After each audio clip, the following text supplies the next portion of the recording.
हरे राम राम राम हरे हरे, हरे कृष्ण कृष्ण कृष्ण हरे हरे.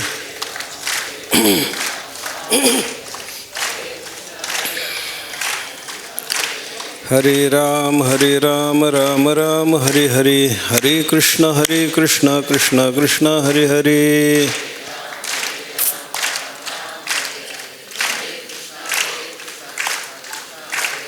हरे राम राम राम हरे हरे, हरे कृष्ण कृष्ण कृष्ण हरे हरे.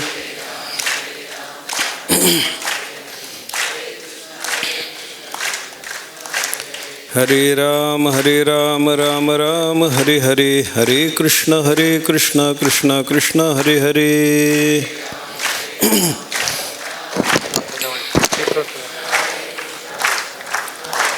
हरे राम राम राम हरे हरे, हरे कृष्ण कृष्ण कृष्ण हरे हरे.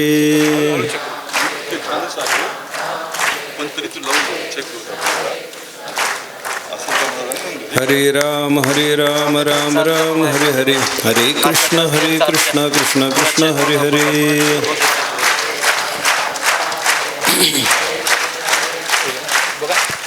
पुंडलिक वरदा हरि विठ्ठल, श्री ज्ञानदेव तुकाराम, सद्गुरु गुंडा महाराज की जय, सद्गुरु हरि महाराज की जय. सर्व धर्मान् परित्यज्य मामेकं शरणं व्रज, अहं त्वा सर्व पापेभ्यो मोक्षयिष्यामि मा शुचः. तैसे स्वर्ग नरक सूचक, अज्ञान व्याले धर्मालिक, ते सांड निघाली अशेख ज्ञाने येणे. भगवान श्रीकृष्ण परमात्मा गीतेच्या 18व्या अध्यायात ज्या श्लोकावर शास्त्राची परिसमाप्ती करतात, असा हा श्लोक मी थोडासा सेवेकरता विचार करण्याकरता घेतलेला आहे. गीताशास्त्राची सुरुवात कुठं झाली आणि गीताशास्त्राची परिसमाप्ती कुठं झाली याच्याबद्दल वेगवेगळ्या लोकांचे, गीतेच्या टीकाकाराची वेगळी मतं आपल्याला पाहायला सापडतात. त्याच्यामध्ये जगद्गुरू शंकराचार्यांचं मत असं आहे की गीतेची सुरुवात दुसऱ्या अध्यायाच्या गीताशास्त्राची सुरुवात दुसऱ्या अध्यायाच्या 11व्या श्लोकावर होते आणि गीताशास्त्राची परिसमाप्ती जी आहे ते 18व्या अध्यायाच्या 66व्या श्लोकावर होते. अशा पद्धतीचा विचार जगद्गुरू शंकराचार्यांनी मांडलेला आहे. आचार्यांचं असं म्हणणं आहे की बाबा हे शास्त्र आलं कशा करता, तर अर्जुनाच्या अंतःकरणात निर्माण झालेला व्यामोह, अर्जुनाच्या अंतःकरणाला निर्माण झालेला शोक, आपल्या समोर असलेले सगळेच्या सगळे आपले गोत्रज कुलज पाहुणे वडीलधारे गुरुजन या सगळ्यांच्या बरोबर मी युद्ध करायचं आणि या सगळ्यांना मारायचं. हे काय चाललंय, हे युद्ध मी कशासाठी करावं? अर्जुनाच्या अंतःकरणाला अशा पद्धतीची शंका निर्माण झाली आणि त्याच्यानं तो शोक व्याकुळ झाला. नको बाबा हे युद्ध करण्यापेक्षा भिक्षा मागून जगलेलं बरं. युद्ध करायचं आणि या सगळ्याच्या सगळ्या गोत्रजांना मारायचं. अरे जगातल्या सगळ्या राज्य लोकांशी भांडायचं, त्यांच्याशी युद्ध करायची आणि जी संपत्ती मिळवायची ती संपत्ती ज्यांनी भोगायची त्यांच्याशीच युद्ध करून त्यांना जर मारायचा प्रसंग आला तर हे युद्ध काय कामाचं? ज्या वडीलधाऱ्या मंडळींनी मला आजपर्यंत बोट धरून काही शिकवलं, ज्या वडीलधाऱ्या मंडळींनी मला नीतिपाठ शिकवले, ज्या वडीलधाऱ्या मंडळीच्या कृपाशीर्वादानं आज मी इतका मोठा झालो, त्याच वडीलधाऱ्या मंडळीला मारायचा प्रसंग माझ्यावर यावा, किती वाईट गोष्ट आहे. माझ्या कुलात जन्माला आलेली, माझ्या बरोबरीची असलेली, माझ्यापेक्षा मोठी असलेली, माझ्यापेक्षा लहान असलेली ही सगळी मंडळी यांच्याशी युद्ध करावं, यांना मारण्याचा प्रसंग माझ्यावर यावा, याच्यापेक्षा हे युद्ध नको बाबा. अर्जुन बोलू नका, न बोलता बसा. अर्जुनाच्या अंतःकरणाला अशा पद्धतीचा व्यामोह होता की बाबा काय करू, हे युद्ध करण्याचा प्रसंग माझ्यावर आला. अशी ही आपल्या समोर असलेली समस्या अर्जुनाने जेव्हा भगवान श्रीकृष्ण परमात्म्याच्या समोर मांडली. पहिल्या अध्यायामध्ये अर्जुन विषाद योगच येतो. अर्जुनाचा विषाद हा सुद्धा आपल्याकरता एक मोठा योग ठरला, कारण गीताशास्त्र त्यानं आपल्या हातात दिलं. नाहीतर विषादाला योग म्हणावं असं काय आहे? विषाद म्हणजे दुःख, मनुष्याला झालेलं दुःख हा काय योग असतो काय? चांगला योग आहे का हा? पण अर्जुन विषाद योग असं पहिल्या अध्यायाला जे भगवंतांनी नाव दिलेलं आपल्याला पाहायला सापडतं. त्याचं कारण काय? अर्जुनाचा विषाद सुद्धा जगाच्या कल्याणाचं तत्वज्ञान जगासमोर देणारा ठरला, म्हणून त्याच्या विषादाला सुद्धा योग म्हणा. अर्जुनाने आपली समस्या देवासमोर मांडली. देवा काय करू, कसं करू, मी हे युद्ध करणार नाही, मला हे युद्ध करावं की करू नये काही कळत नाही.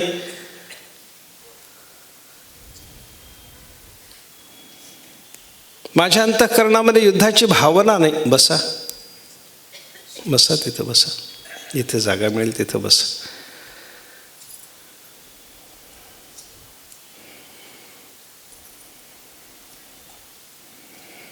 माझ्या अंतःकरणामध्ये युद्ध करावं अशी भावना नाही, असं अर्जुन जेव्हा भगवंताच्या समोर बोलायला लागला,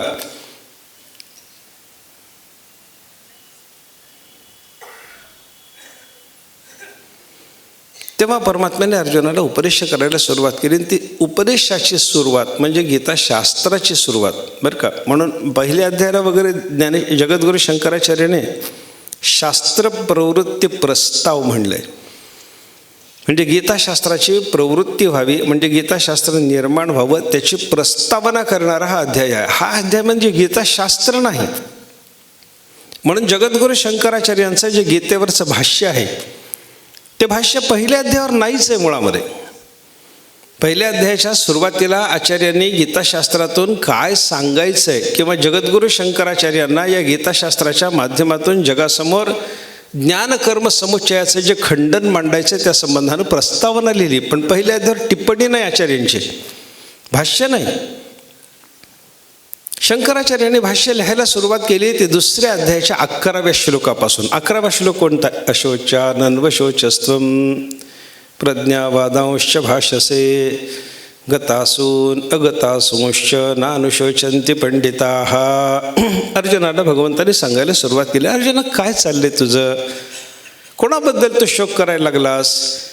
पंडित म्हणजे आत्मज्ञानी असणारे लोक कोणाबद्दलही शोक करत नाहीत हे सांगताना देवाने सांगितलं गतासून अगतासूंश्च नानुशोचन्ति पंडिताः. पंडित लोक जे गतासू, असू म्हणजे प्राण, ज्यांचे प्राण गेले त्यांच्याबद्दलही शोक करत नाहीत, आणि ज्यांचे प्राण आहेत त्यांच्याबद्दलही पंडित लोकांचा शोक नसतो. तू कशा करता? तू स्वतःला तर आत्मज्ञानी म्हणायला लागलास.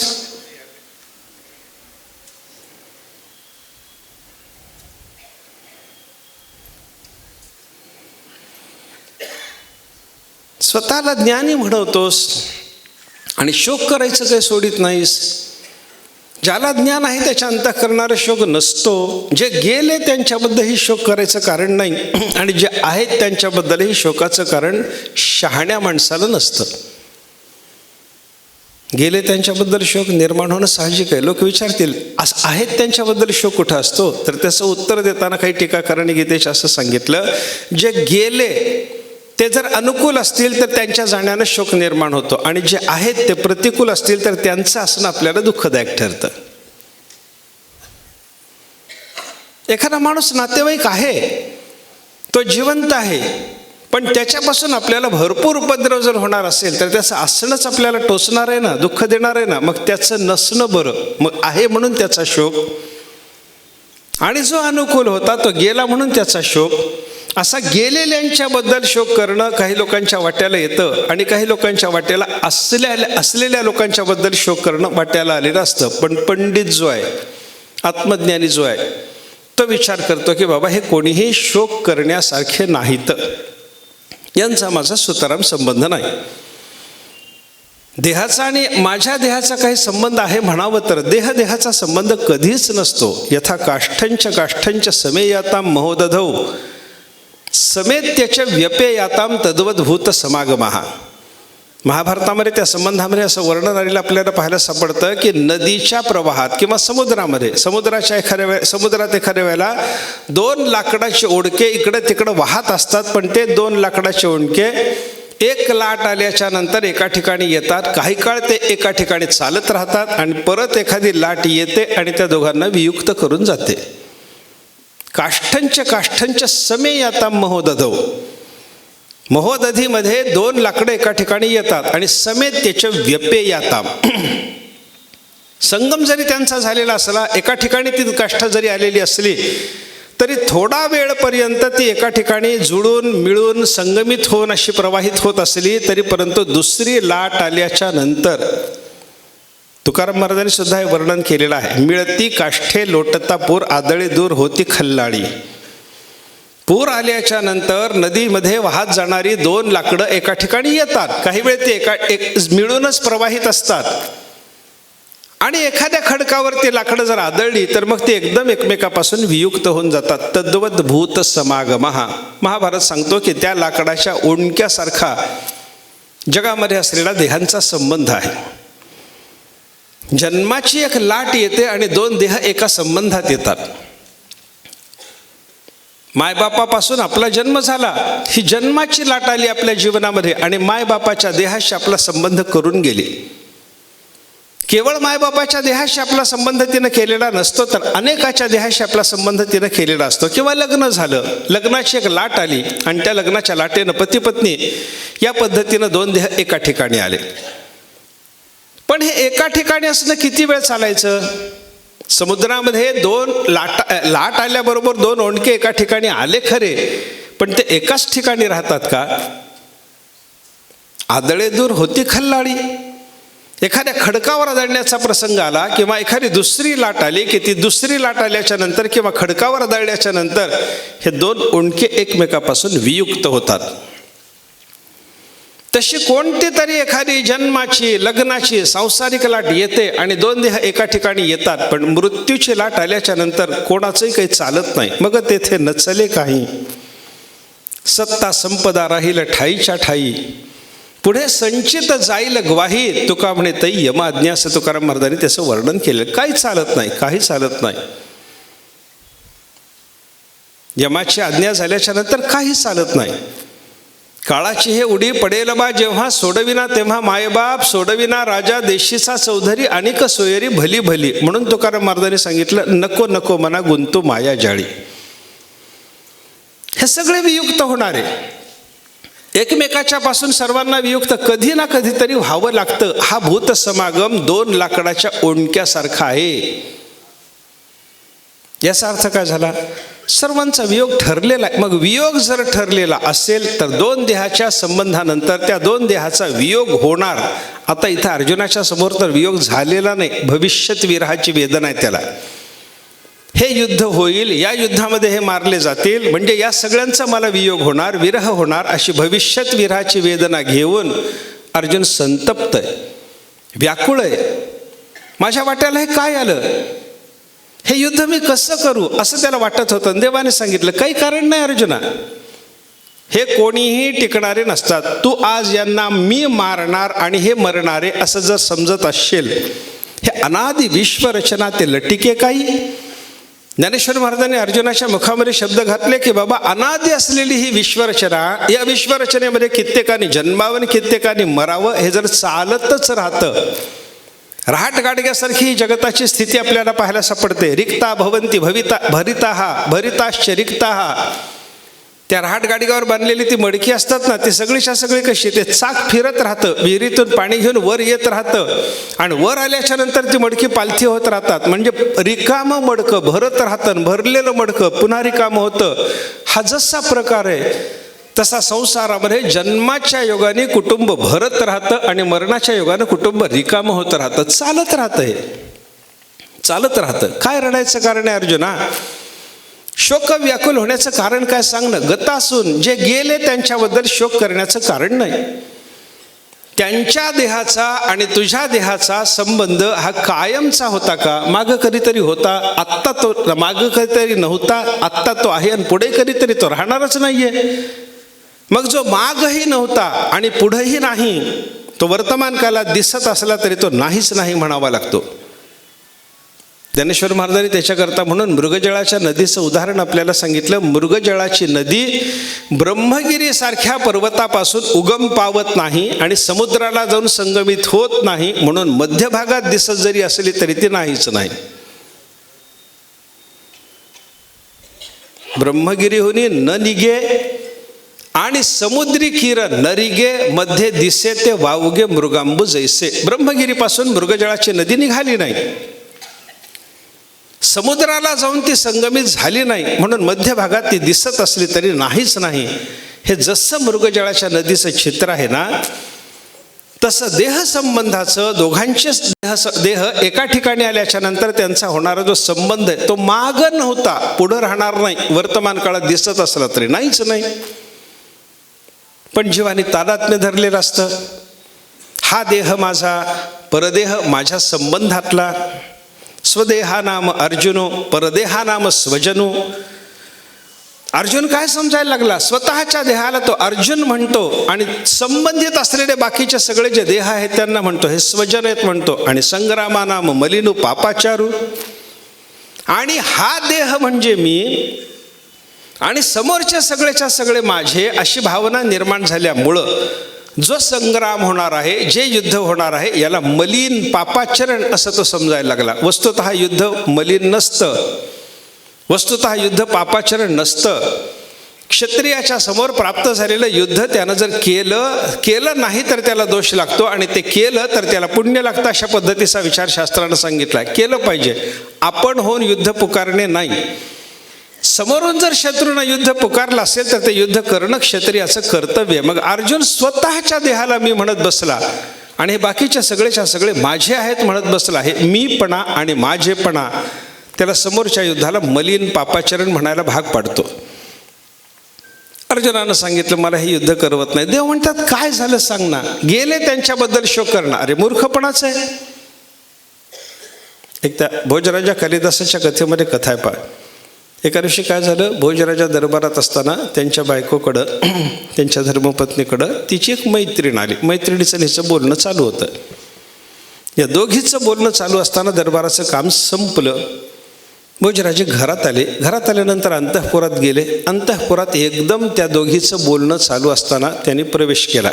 तिथे गेले, दोघी बोलत बसलेल्या मैत्रिणी. इथे त्यांनी प्रवेश केला. त्यांना माहिती नाही ही आली आहे इथे हिची मैत्रीण आणि हे दोघी मैत्रिणी बोलत बसल्या. त्यांना माहिती नसताना ते दोघे बोलत असताना तिथे त्यांनी प्रवेश केला. प्रवेश केल्याबरोबर भोजराजाच्या बायकोनं त्यांना सांगितलं या मूर्ख. कोणाला म्हणते? नवऱ्याला. तसं तर ती भोजराजाचीच बायको रे. प्रत्येक बायको फक्त ती मनात म्हणते, हिनं प्रकट म्हणलं एवढंच आहे. या मूर्ख. भोजराजाला वाटलं मी काय मूर्खपणा केला म्हणून माझ्या बायकोने मला मूर्ख संबोधन केलं.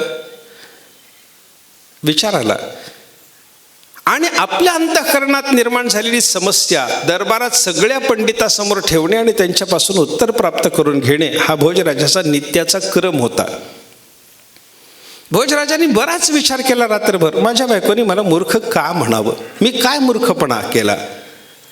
मी जरी मूर्ख असलो तरी आत्ता हिच्या निदर्शनाला माझं कोणतं मूर्खपण आलं म्हणून हिनं मला मूर्ख म्हणावं? काही कळेना. तेव्हा भोजराजांनी काय केलं? ही समस्या आहे. दुसऱ्या दिवशी दरबारात ही समस्या मांडायची ठरली. भोजराजा दरबारात जाऊन बसला. दरबारात बसल्याच्या नंतर एक एक पंडित यायला लागला. नमस्कार करून आपल्या आपल्या आसनाकडे निघाला. आला पंडित आला, त्यानं राजाला नमस्कार केला की राजाने स्वागता करता या मूर्ख. प्रत्येक पंडिताला भोजराजा जेव्हा मूर्ख म्हणत होता तेव्हा सगळेच्या सगळे पंडित खाली माना घालून जाऊन बसत. राजाच्या पुढे कोणाचं काय चालतं? सत्य पुढे शहाणपण चालत नाही म्हणतातच ना. काही चालायचं नाही. सगळ्यांनी विचार केला काय मूर्खपणा केला म्हणून राजाने आपल्याला मूर्ख म्हणावं. पण म्हणतोय, नाईलाज आहे, आपण त्याला प्रत्युत्तर करू शकत नाही. आपल्या आपल्या आसनाकडे चालले. आसनाकडे जात असताना शेवटी कालिदास आला. कालिदास हजर जबाबी. कालिदासाचं आगमन झाल्याबरोबर त्याच्याही स्वागताकरता भोजराजांनी शब्द उच्चारले या मूर्ख. कालिदास तिथे उभा राहिला. प्रत्युत्पन्न मती होती. क्षणात त्याला समोरच्या समस्येचं समाधान सांगता येत होतं. काय कारण आहे राजाने आपल्याला मूर्ख म्हणलं माहिती नाही, पण जी कारणं मूर्खपणाची असू शकतात ती कारणं राजाच्या समोर मांडावीत. आणि याच्यापैकी कोणतंही कारण माझ्याकडे नसताना तुम्ही मला मूर्ख का म्हणता असं विचारावं म्हणून भोजराजाने त्यांना बोलायला सुरुवात केली. खादन्न गच्छामी हसन्न जल्पे गतन्न शोचामी कृतन्न मन्ये द्वाभ्याम तृतीयो न भवामी राजन किंग कारणम भोज भवामी मूर्खा. राजा मला तुम्ही मूर्ख म्हणता, काय कारण आहे? 5 कारणं मूर्खपणाची असू शकतात, पण 5पैकी एकही कारण माझ्याकडून आत्ता घडलेलं नसताना तुम्ही मला मूर्ख म्हणता. काय कारण आहे सांगा ना. पहिलं कारण त्याने सांगितलं खादन न गच्छामी. रस्त्यानं मी खात खात कधी चाललो नाही, मला मूर्ख म्हणायचं काय कारण? म्हणजे रस्त्यानं खात खात चालणारा मूर्ख. मला एकाने विचारलं, रस्त्यानं खात खात चालणारा मूर्ख असेल हो, पण गाड्यावर उभा राहून खाणारा? मी म्हटलं त्याचं काही भोजराजानं सांगितलं, कालिदासानं सांगितलं नाही. त्याचं काही कालिदासानं सांगितलं नाही. पण रस्त्यानं चालत खात खात चालणारा मनुष्य मूर्ख. काही माणसाला सवय असते बघा, खिशात उगीच शेंगदाणे घ्यायचे आणि खात चालायचं रस्त्याने. मूर्ख मनुष्य. राजाला त्याने सांगितलं, मी खात खात चाललो नाही ना, काय कारण आहे मला मूर्ख म्हणायचं? हसन्न जल्पे. दुसरं कारण त्यानं सांगितलं, हसत हसत मी बोललो नाही. कारण काही माणसाला सवय असते पहा, म्हणजे बोलण्यात हसण्यासारखं काही जरी नसलं ते हसतच बोलतात. आमच्याकडे गृहस्थ यायचे आमच्या वडिलाकडं. कोणती घटना गावातली त्यांच्याकडून आमच्या वडिलांना कळायची, आणि ते जे सांगायचे कोणती घटना असली तरी सुरुवातीला हसायचे आणि मग बोलायला लागायचे. गावात कोणी जर गेलं तर ते सांगायला, महाराज काय सांग, अरे काय सांगावं हे सांगायकरता हा हा हा करायची काय गरज आहे? अगोदर काय सांगावं महाराज, हा काय झालं, अमके अमके गेले ना महाराज, करायचं परत एकदा. हे हसन जल्पन म्हणजे हसत हसत बोलणारा तो एक मूर्ख. खादन्न गच्छामी हसन्न जल्पे गतन्न शोचामी. आपला मुद्दा इथं आहे, जे काही आपलं गेलं त्याच्याबद्दल शोक करणारा तो मूर्ख असतो. जे गेलं ते गेलं. वाईट वाटणं वेगळं आहे, तात्पुरतं वाईट वाटणं वेगळं आहे, आणि त्या शोकामध्ये बुडून राहणं वेगळं आहे. एखाद्याची संपत्ती गेली, चोरी झाली, घरामध्ये काहीतरी गेलं, ते गेलं याचं वाईट वाटावं स्वाभाविक आहे. पण गेलं हे जन्मभर भोगत राहायचं आणि त्याच्यातच दुःखी राहून पुढच्या कामाला लागायचंच नाही, पुन्हा संपत्ती जमवायचीच नाही, हा कुठला न्याय आला? म्हणून गेलेल्याबद्दल, संपत्ती असो की व्यक्ती असो, आपल्या संबंधातली संपत्ती गेली तरी मनुष्याला शोक निर्माण होतो, आणि आपल्या संबंधातली व्यक्ती गेली तरी मनुष्याला शोक निर्माण होतो. पण दोन्ही ठिकाणी अडकून बसू नये, हा त्याच्यातला तात्पर्य अर्थ आहे. कृतन्न मन्ये. चौथं कारण भोजराजाने सांगितलं, आपण जे काही केलेलं सत्कर्म आहे ते चव्हाट्यावर उभं राहून जगाला सांगत राहणारी जी माणसं असतात ना, महामूर्ख म्हणे. जे केलं ते सगळंच्या सगळं जगाला सांगत राहणारा मूर्ख असतो. आपल्याकडून जी चांगली क्रिया घडली तिचं वर्ण शास्त्राचं असं चिंतन आहे, आपल्याकडून घडलेलं कर्म, मग ते पुण्याचं असो की पापाचं असो, सांगण्याने कमी होतं. सांगितलं की कमी होतं. काय सांगावं मग? पुण्य सांगावं की पाप सांगावं? सांगण्याने कमी होतं, हा नियम आहे. पुण्य सांगितलं तर तेही कमी होणार, पाप सांगितलं तर तेही कमी होणार. काय सांगायचं? पाप. पण सांगतात काय? मावंद कशाचं असतं? तीर्थयात्रा केल्याचं असतं का? मग काही अयोग्य कर्मच केल्याच्या बद्दल कोणी जाहिरात करतो का? करत नाही. सत्कर्म झालं की मग वाचेचा चौबारा. ज्ञानेश्वर महाराजांनी म्हणलंय, वाचेच्या चौबाऱ्यावर उभं राहून माणसं आपलं स्वतःचं सत्कर्म मांडत राहतात. म्हणे करू नये असं. आपलं सत्कर्म व्यक्त करू नये, असत्कर्म मात्र व्यक्त करावं. माझ्याकडून हा दोष घडलेला आहे असं मनुष्य जर वारंवार बोलायला लागला तर शास्त्र असं म्हणतं, तुमचा तो दोष कमी होतो. ते एक प्रकारचं प्रायश्चित्त आहे. कारण काय, दोष बोलून दाखवणाऱ्या माणसाला जगामध्ये प्रतिष्ठा मिळत नाही. हा असा दोष तुझ्याकडून घडला असेल तर तो आमच्याजवळ नको, असं माणसं म्हणतात. आणि प्रतिष्ठा गेली की त्याचं प्रायश्चित्त होतं. म्हणून माणसं असत्कर्म, आपली प्रतिष्ठा गमावली जाते याच्याकरता व्यक्त करत नाही, आणि सत्कर्म मात्र व्यक्त करत राहतात. मी काही कालिदासाला सांगितलं, मी काही माझ्याकडून घडलेलं सत्कर्म जगात व्यक्त करीत बसलो नाही. वाचेच्या चौबाऱ्यावर उभा राहून मी काही माझ्याकडून हे सत्कर्म घडलेलं असं बोललो नाही. कशा करता मला मूर्ख म्हणता? गतन्न शोचामी कृतन्न मन्ये. 4 कारणं झाली पा. खादन्न गच्छामी, खात खात चालत नाही. हसन्न जल्पे, हसत हसत बोलत नाही. गतन्न शोचामी, गेलेल्याबद्दल शोक करत नाही. कृतन्न मन्ये, जे काही माझ्याकडून सत्कर्म घडलं त्याच्याबद्दल मी शेखी मिरवत नाही. आणि शेवटचं कारण त्यानं सांगितलं, द्वाभ्याम तृतीयो न भवामी राजन. दोघे एकांतात बोलत असताना त्यांच्यामध्ये तिसरा म्हणून मी टपकत नाही. याचा अर्थ काय झाला? दोघांचं एकांतातलं बोलणं चालू असताना तिसरा जर तिथं जाईल तर दोष आहे, मूर्खपणा. मग ते पती पत्नीचं एकांतातलं बोलणं असू द्या की मित्राचं एकमेकाशी बोलणं असू द्या, पण ते दोघे एका बाजूला बसून रहस्यमय अशा काही गोष्टी जर बोलत असतील तर त्यांच्या बोलण्यामध्ये हस्तक्षेप करायचं काही कारण नाही.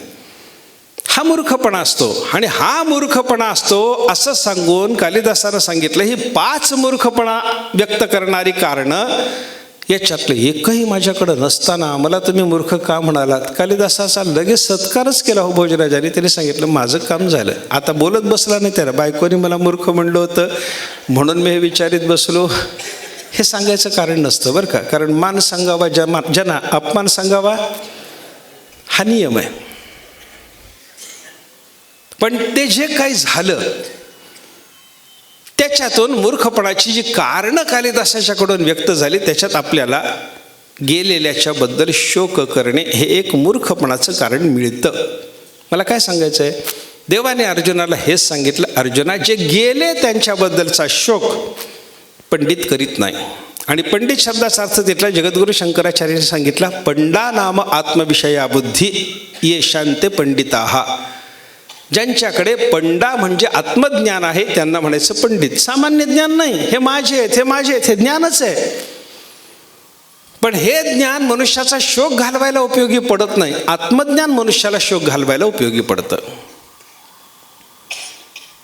म्हणून ते आत्मज्ञान ज्याच्याकडे आहे असा पंडित म्हणजे सुजाण असलेला माणूस तो गेलेल्यांच्याबद्दल शोक करत नाही. आणि आहेत त्यांच्याबद्दलही शोक करण्याचं कारण नाही. जे आहेत पण उपद्रवी आहेत, जे आहेत पण प्रतिकूल आहेत, अशांच्याबद्दल शोक करणं सुद्धा कधी निर्माण होतं याचा जर विचार आपण केला तर ते आहेत आणि माझे आहेत म्हणलं की बिघडतं.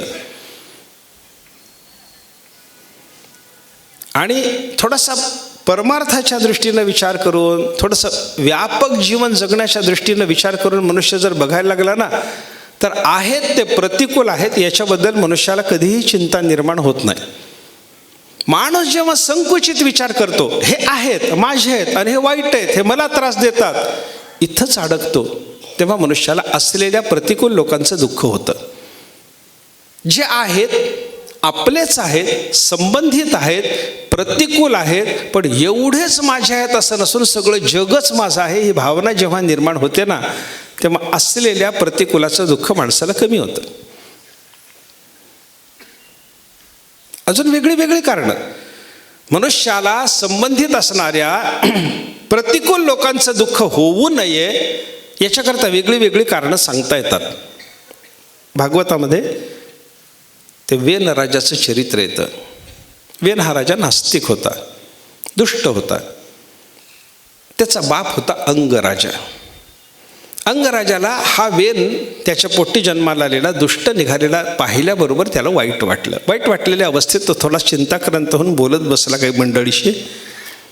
त्याच्यात त्यानं सांगितलं, मनुष्याला दुष्ट संतती होण्यापेक्षा संतती न झालेली बरी. हे दुःखाचं बोलणं आहे, दुःखाचं बोलणं आहे. झालेला पोटचा मुलगा वाईट निघाला याचं वाईट वाटतंय, म्हणजे जे जिवंत आहेत त्यांच्याबद्दलचा शोक त्याला निर्माण झाला आहे, जो करू नये असं देवाचं म्हणणं आहे. तो शोक निर्माण झाल्यामुळे तो म्हणतो की बाबा मनुष्याला संतती व्हावी आणि ती दुष्ट निघावी याच्यापेक्षा संतती न झालेली बरी. दुसऱ्यांदा त्यानं सांगितलं, मनुष्याला संतती व्हावी आणि ती चांगली असावी त्याच्यात मनुष्याचं कल्याण आहे. बरोबर, दोन्ही गोष्टी बरोबर त्यानं सांगितल्या. तिसऱ्यांदा बोलताना त्यानं सांगितलं, तिसऱ्यांदा बोलताना तो असं म्हणायला लागला, मनुष्याला संतती व्हावी आणि ती चांगली नसावी याच्यातच मनुष्याचं खरं कल्याण आहे. कसं कल्याण आहे? कसं कल्याण आहे? काय कल्याण आहे त्याच्यामध्ये? दुष्ट मुलगा होण्यापेक्षा न झालेला बरा. बरोबर बोललात. मुलगा व्हावा आणि तो चांगला व्हावा त्याच्यामध्ये मनुष्याचं कल्याण. बरोबर बोललात. पण मनुष्याला मुलगा व्हावा आणि तो दुष्टच निघावा, वाईटच निघावा, मायबापाला प्रतिकूलच असावा हेच चांगलं आहे. काय बोलणं आहे हे? अंगराजाने त्याच्याबद्दल सांगितलं, निर्विद्येत ग्रहान मर्त्यो यत क्लेश निवहा ग्रहा. मनुष्याला घरदार वगैरे त्याची ही जी सगळी नश्वर संपत्ती आहे ही अडकवून ठेवून दुःख देणारी आहे. या घरादारामध्ये अडकवून ठेवण्याचं काम चांगली संतती करते आणि वाईट संतती झाली की मनुष्याला घरादारात अडकून राहणं होत नाही. म्हणून वाईट मुलगा चांगला. कसा विचार करायचा आपल्यावर आहे. आपल्याला मुलगा नसला वाईट होण्यापेक्षा नाही हे चांगलं म्हणून त्याच्यातही समाधानी राहता येतं. आपल्याला मुलगा आहे आणि तो चांगला आहे त्याच्यातही समाधान मानता येतं. आणि आपल्याला मुलगा आहे आणि तो वाईटच आहे त्याच्यामुळं गृहस्थाश्रमातून आपल्याला वैराग्य धारण करून घराच्या बाहेर पडणं शक्य आहे. ही गोष्ट चांगली आहे, परमार्थ करता येतो. त्यामुळं असा विचार केला की वाईट मुलाचंही दुःख होत नाही. अगतासून मला हे सांगायचं आहे, अर्जुनाला देवाने काय सांगितलं, जे गेले त्यांच्याबद्दल शोक नको आणि जे आहेत जिवंत आहेत त्यांच्याबद्दलही शोक नको. आणि कोणाबद्दलही शोक करू नये ही अवस्था प्राप्त होणं महत्त्वाचं असल्यामुळं देवाने अर्जुनाला सांगितलं अशोचान अन्वशोचाहात्वम. अर्जुना, ज्यांच्याबद्दल शोक करू नये, कोणाबद्दलही शोक करू नये. गेले त्यांच्याबद्दलही नाही, आहेत त्यांच्याबद्दलही नाही. गेलेले अनुकूल म्हणून त्यांच्याबद्दल शोक निर्माण होण्याची शक्यता पण नको.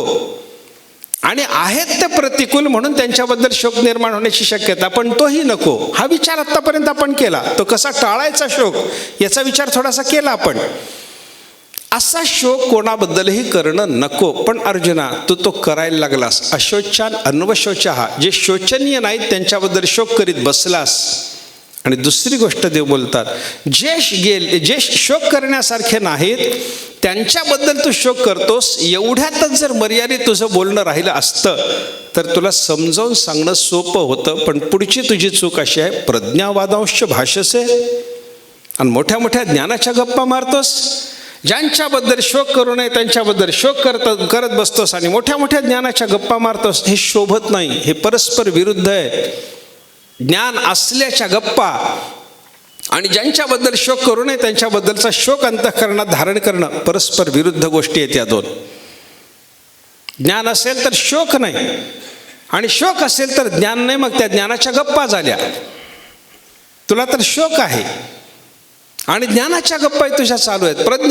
बड्या बड्या ज्ञानाच्या गप्पा अर्जुनाने देवाच्या समोर मांडायला सुरुवात केली. देवा असं होईल, हे युद्ध झालं तर असं होईल, तसं होईल, हे लांबलचक सांगत असताना अर्जुनानं सांगितलं, काय सांगावं देवा, कुळहरणी पातके ती अंगा जडती अशेखे, मग तयवेळी तू कवणेके देखावासी. देवा, सतत तो आमच्याजवळ राहावास याच्याकरता आमचा प्रयत्न चालू असताना हे युद्ध घडलं आणि या युद्धामध्ये आमचं कुलहरण घडलं. सगळ्या कुळाचा नाश माझ्याकडून घडला. तर कुलहरणी पातके ती अंगा जडते अशेखे, सगळीच्या सगळी कुलहरणाची पातकं माझ्या अंगी जर जडली तर मग तयवेळी तू कवणेके देखावासी. मग त्यावेळेला देवा सगळी पापं माझ्याकडे आल्याच्या नंतर पाप असताना तुम्हाला कसा दिसशील, मी तुला कसं पाहू, तुझा सहवास कसा अनुभवू.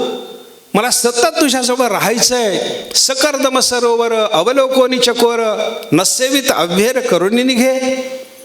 एखादा राजहंस सरोवरात राहतो ही गोष्ट खरी आहे, पण ते सरोवर जर चिखलानं भरलं तर तो राजहंस त्या सरोवराचा त्याग करून निघून जातो. सकर्दम सरोवर, कर्दम म्हणजे चिखल, चिखलाने युक्त असलेलं ते सरोवर पाहिलं. अवलोकुनी, ते पाहिल्याच्या नंतर मग चकोर म्हणा, राजहंस म्हणा, हे काय करतात, नसेवित अभ्येर करुणी निघे. त्या सरोवराचं सेवन करण्याच्या ऐवजी त्याचा त्याग करून ते तिथून निघून जातात. देवा, त्याप्रमाणे माझं जीवन एका शुद्ध सरोवरासारखं जे आत्तापर्यंत आहे आणि त्याच्यामुळं तुझ्यासारखा चकोर माझ्या या सरोवरामध्ये, चित्त सरोवरात किंवा माझ्या जीवन सरोवरामध्ये आत्तापर्यंत संगमित आहे. माझ्या जीवन सरोवराचं सेवन तुझ्या रूपातल्या चकोराने करणं चालू ठेवलेलं आहे देवा. पण चिखल जर भरला तर सरोवराचा चकोराने त्याग करावा. तसं पापानं माझं जीवन बरबटलं तर देवा माझ्यापासून तो दूर जाशील. उद्याना माझी अनळू संचरला देखोनी प्रबळू. ज्ञानेश्वर महाराज वर्णन करतात, एखाद्या सुंदर उद्यानामध्ये, एखाद्या सुंदर झाडावर वसंत ऋतूमध्ये कोकिलेनं आलाप करावा, पण त्याच उद्यानाला आग लागली तर ती कोकिळा आता त्या उद्यानामध्ये बसून सुंदर पंचमालाप आळवीत राहते का? निघून जाते देवा. उद्यान सुंदर होतं, कोकिळा तिथे बसून गात होती. पण त्या उद्यानाला आग लागल्याच्या नंतर ती कोकिळा तिथून जशी निघून जाणार, देवा तसं माझं जीवन सुंदर उद्यानासारखं आहे देवा. अजून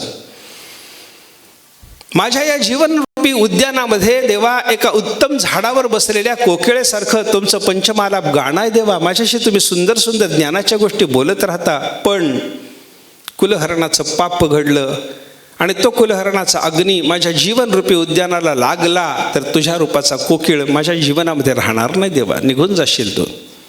वेगवेगळे दृष्टांत ज्ञानेश्वर महाराजांनी त्याच्याकरता योजिले. अर्जुनाच्या अंतःकरणातला भाव व्यक्त केला की बाबा हे युद्ध झालं की कुलहरण होणार आणि कुलहरणाचं पाप मला लागलं की देवा तूच माझ्याजवळ राहत नाहीस, तू जवळ राहत नाहीस, तुझा संग नाही, तुझा विरह होणार. यासाठी हे युद्ध नको. हे सगळं बोलणं कसं हो, हे तुम्हाला पटतंय का नाही? अर्जुन जे बोलायला लागलं ते छान आहे वाटायला लागले की रे? वा वा वा, किती छान बोलला अर्जुन. सरोवर शुद्ध होतं, चकोर राहत होता. सरोवर चिखलाने भरलं, चकोर निघून जाणार. उद्यान सुंदर आहे, वसंत ऋतू बहरलाय, कोकिळा आलाप करते. पण अग्नी लागल्याच्या नंतर त्या उद्यानाला ती कोकिळा तिथून निघून जाते. तसं जीवन पापानं भरल्याच्या नंतर भगवान माझ्या जीवनातून निघून जाणार. अर्जुनाचं बोलणं बरोबर आहे का चूक आहे सांगा ना मला. किती छान बोलला अर्जुन, वाटतं आपल्याला. पण ज्ञानेश्वर महाराज काय आणि भगवान श्रीकृष्ण परमात्मा काय म्हणतात, हे प्रज्ञावाद आहेत तुझे, गप्पा आहेत ह्या सगळ्या ज्ञानाच्या. काय बोलायला लागलास तू? ज्याला तू मलिन पापाचरण म्हणायला लागलास, हे संग्राम करणं, हे युद्ध करणं पुण्याचं आहे अर्जुना. कोणत्याही क्षत्रियाला आपल्या जीवनामध्ये धर्मयुद्ध उपस्थित जर झालं तर त्याचं पुण्य वाटतं. ते पुण्य माझं उदयाला आलं असं तो म्हणतो. युद्धामध्ये मृत्यू प्राप्त झाला तर स्वर्ग आहे आणि युद्धामध्ये जर विजय प्राप्त झाला तर सगळी संपत्ती भोगायला मिळते. हतोवा प्राप्स्यसे स्वर्गम जित्वा वा भोक्ष्यसे महिम. युद्धात मारला गेलास तर अर्जुना तुला स्वर्ग प्राप्त होईल, कारण युद्धात मारला गेला त्या योद्ध्याला स्वर्ग प्राप्त होतो. हा धर्मशास्त्राने सांगितलेला दंडक आहे. आणि जित्वावा, जर तुला जिंकता आलं हे युद्ध, भोक्ष्यसे महिम, सगळ्या पृथ्वीचा उपभोग तुला घेता येईल, राजा होशील तू. हे देवाने सांगितलं त्याला. कशा करता? युद्ध कर म्हणतात देव. अर्जुन काय म्हणतो? युद्ध झालं तर पाप लागेल म्हणतो. युद्ध झालं तर पाप लागलं असतं तर देवाने युद्ध कर हे त्याला सांगितलं असतं का? याचा अर्थच असा आहे की अर्जुन जे बोलायला लागला ते सगळे प्रज्ञावाद आहेत, खरं प्रज्ञेचं बोलणं नाही. शहाणपणाचं बोलणं वाटावाचं तो बोलायला लागला. देवाने हेच सांगितलं, तू शोक करू नये त्यांच्याविषयी शोक करतोस आणि बड्या बड्या ज्ञानाच्या गप्पा मारतोस. इथं बिघडतंय. अरे जे गेले आणि जे गेले नाहीत त्यांच्याबद्दल शोक करण्याचं कारण नसतं. हे पंडित लोक शोक करीत नाहीत असं देवाने तिथं सांगितलं. मी कशा करता हे सगळं बोललो, मला एवढा विस्तार करण्याचं कारण नव्हतं, पण श्लोक समोर आला म्हणून विस्तार केला. हा श्लोक गीताशास्त्राचा प्रारंभ आहे. जगद्गुरु शंकराचार्यांनी या श्लोकावर गीताशास्त्राचा प्रारंभ मानलेला आहे. अशोचत्वा लोचन नावाचं एक प्रकरण सुरुवातीला भगवंतांनी सांगितलं. म्हणजे ज्यांच्याबद्दल शोक करू नये असे हे सगळे असतात, याचं अवलोकन भगवंतांनी तिथे 5-7 श्लोकातून केलेलं आहे. हा गीताशास्त्राचा पहिला श्लोक, पहिला अध्याय, 47 श्लोक, शास्त्र प्रवृत्ती प्रस्ताव. गीताशास्त्राच्या प्रवृत्तीचा म्हणजे निर्मितीचा हा प्रस्ताव झाला असं ज्ञानेश्वर महाराजांचे म्हणणं आहे. आणि मग दुसऱ्या अध्यायातले 10 श्लोक सुद्धा ते शास्त्र प्रवृत्ती प्रस्तावातच ढकलून 11व्या श्लोकापासून अशोच्यानन्वशोचस्त्वम या श्लोकापासून जगद्गुरु शंकराचार्यांनी गीताशास्त्र मानलं. आणि त्या शास्त्राची परिसमाप्ती कुठं? 18व्या अध्यायात. बरोबर आहे. पण 18व्या अध्यायाचे श्लोक किती? 78. त्या 78व्या श्लोकावर यत्र योगेश्वर कृष्णो यत्र पार्थो धनुर्धरः तत्र श्रीर्विजयो भूतिर्ध्रुवा नीतिर्मतिर्मम. इथं गीताशास्त्र संपतं असं आपल्याला जरी दिसत असलं तरी आचार्य म्हणतात, मी सांगतो 66व्या श्लोकावर गीताशास्त्राची समाप्ती आहे. सर्व धर्मान परित्यज्य, हा श्लोक आपण जो उच्चारला ना सुरुवातीला, त्याच्यावर गीतेची समाप्ती आहे. सर्व धर्मान परित्यज्य माम एकम शरणम व्रज अहं त्वा सर्व पापेभ्यो मोक्षयिष्यामि मा शुचः. देवाने काय सांगितलं?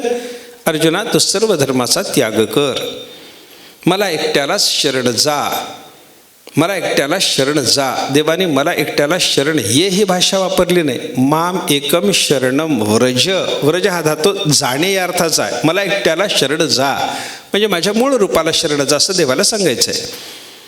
मग काय होईल? अहंत्वा सर्व पापेभ्यो मोक्षयिष्यामी. मी तुला सर्व दोषातून मुक्त करीन. मा शुचः, शोक करू नको. हा श्लोकाचा सरळ अर्थ आहे. हा गीताशास्त्राच्या परिसमाप्तीचा श्लोक आहे. कशावरून? इथं शेवटचे शब्द आहेत मा शुचः, शोक करू नको. अर्जुनाला गीता सांगितली कशा करता? शोकमुक्त होण्याकरता. मग शोकमुक्तता हा अर्थ व्यक्त करणारा अशोच्य शब्द दुसऱ्या अध्यायाच्या 11व्या श्लोकात आला. आणि मा शुचः म्हणजे शोक करू नकोस या अर्थाचे हे दोन शब्द गीतेच्या या 66व्या श्लोकावर 18व्या अध्यायाच्या 66व्या श्लोकाच्या शेवटी आले. म्हणजे अशोच्यता आणि मा शुचः एका अर्थाचे हे दोन शब्द शोकराहित्य प्राप्त करून घेण्याकरता आलेलं हे गीताशास्त्र. याच्या उपक्रम आणि उपसंहारात हे दोन शब्द जर असतील तर हे गीताशास्त्र असं एवढंच आहे असं आचार्यांचं म्हणणं आहे. कसं आहे बघा, कोणतंही शास्त्र म्हणलं की त्या शास्त्राचा उपक्रम आणि उपसंहाराची एक वाक्यता लागते. शास्त्राचं तात्पर्य निश्चित करत असताना 6 लिंगांचा विचार करायला शास्त्रानं सांगितलेलं आहे. उपक्रमोपसंहारो अभ्यासः अपूर्वता फलम अर्थवादः उपपत्तीच लिंगन तात्पर्य निर्णय. या ग्रंथाचं तात्पर्य काय? या प्रकरणाचं तात्पर्य काय? एवढे श्लोक तुम्ही बोलला आत्तापर्यंत, पण याचं तात्पर्य काय हे निश्चित जर करायचं असेल तर त्या सगळ्या प्रकरणामध्ये या 6 लिंगाचा विचार व्हावा लागतो. पहिलं लिंग त्याच्यातलं सांगितलं उपक्रमोपसंहार. उपक्रम आणि उपसंहाराची एक वाक्यता. जिथं उपक्रम झाला तिथंच उपसंहार झाला पाहिजे. नाहीतर उपक्रम दुसरीकडे असतो, उपसंहार दुसरीकडे असतो. ते आपलं बोलणं आहे. शास्त्रकार असं कधी करत नाहीत. जो विषय मांडायला त्यांनी उपक्रमात प्रारंभ केला त्याच विषयामध्ये उपसंहार असतो. याला उपक्रम उपसंहाराची एक वाक्यता म्हणतात. उपक्रमोपसंहार अभ्यासः. अभ्यास म्हणजे पुन्हा पुन्हा सांगणं. पौनः पुण्येन करणं अभ्यासः. अभ्यास शब्दाची व्याख्या शे पुन्हा पुन्हा करणं. त्या प्रकरणामध्ये कोणती गोष्ट पुन्हा पुन्हा सांगितली हे बघा. जी गोष्ट माणसाला प्राधान्यानं, वक्त्याला प्राधान्यानं जी गोष्ट सांगायची आहे, वक्तात ते व्याख्यान देत असताना मधून मधून त्याचा उल्लेख करीतच राहतो. जे मांडायचं त्याचा उल्लेख अधूनमधून होणारच ना. मग अधिक प्रमाणामध्ये कोणत्या गोष्टीचा उहापोह झाला, अधिक कोणती गोष्ट मांडली गेली, पुन्हा पुन्हा कोणती गोष्ट मांडली गेली हे बघा. अपूर्वता. त्या प्रकरणामध्ये अपूर्व असं काय सांगितलं गेलं? जो सिद्धांत व्यक्त करायचा आहे त्या सिद्धांताच्या दृष्टीनं काय अपूर्वता सांगितली गेली? किंवा अपूर्वता शब्दाचा अर्थ असा सांगितला आहे प्रमाणांतरेण अगम्यता अपूर्वता. म्हणजे मी जो विषय सांगायला लागलो हा विषय याच प्रकरणाने तुम्हाला समजणार आहे, अन्यत्र तुम्हाला हा विषय जाणून घेण्याची व्यवस्था नाही. याला अपूर्वता म्हणतात. उपनिषदाच्या अभ्यासातून जर आत्मतत्वाचा आपल्याला साक्षात्कार होणार असेल, आत्मतत्वाचं स्वरूप कळणार असेल तर उपनिषदा वाचून आत्मस्वरूपाचं वर्णन करण्याकरता प्रमाण नाही. ही अपूर्वता आहे. फलम. आपण ज्या प्रकरणाचा अभ्यास करायला लागलो त्या प्रकरणाच्या अभ्यासातून आपल्या पदरात काय पडणार आहे त्याचा एक विचार व्हावा लागतो. अर्थवादः. अर्थवाद म्हणजे स्तवन. त्या प्रकरणामध्ये कोणत्या विषयाची पुन्हा पुन्हा स्तुती झाली याचा एक विचार व्हावा लागतो. उपपत्ती. उपपत्ती शब्दाचा अर्थ युक्ती. कोणता विषय सिद्ध करण्याकरता वारंवार युक्ती सांगितल्या गेल्या हे पाहिलं पाहिजे. आणि एवढ्या 6 लिंगाचा अभ्यास झाल्याच्या नंतर त्या प्रकरणाचं तात्पर्य निश्चित होतं.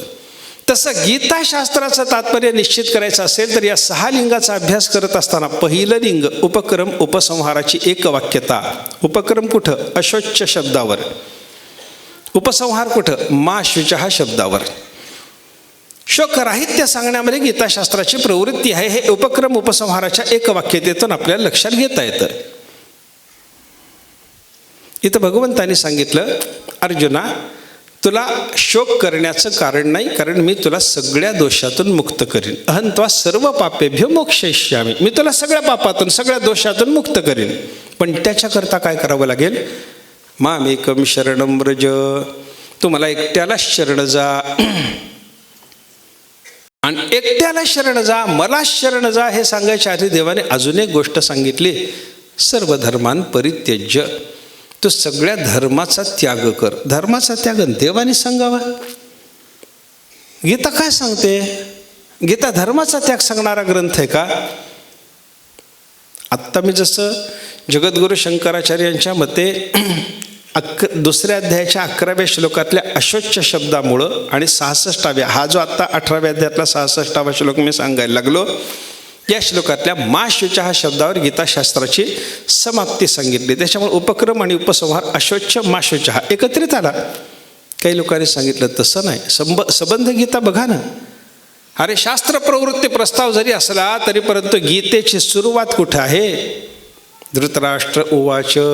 काय सांगितलं धृतराष्ट्राने? पहिला शब्द कोणता? धर्मक्षेत्रे कुरुक्षेत्रे समवेतायुत्सवः. तिथला धर्म शब्द उचला. गीतेचा शेवटचा श्लोक कोणता? 18व्या अध्यायातला 78वा श्लोक. त्याच्यातला शेवटचा शब्द सांगा मला. यत्र योगेश्वर कृष्ण यत्र पार्थो धनुर्धरः तत्र श्रीः विजयः भूतिः ध्रुवा नीतिः मतिर्मम. शेवटचा शब्द कोणता? मम. पहिला शब्द कोणता? धर्म. मम धर्म हा म्हणजे माझा धर्म, म्हणजे स्वधर्म सांगायकरता गीता आली.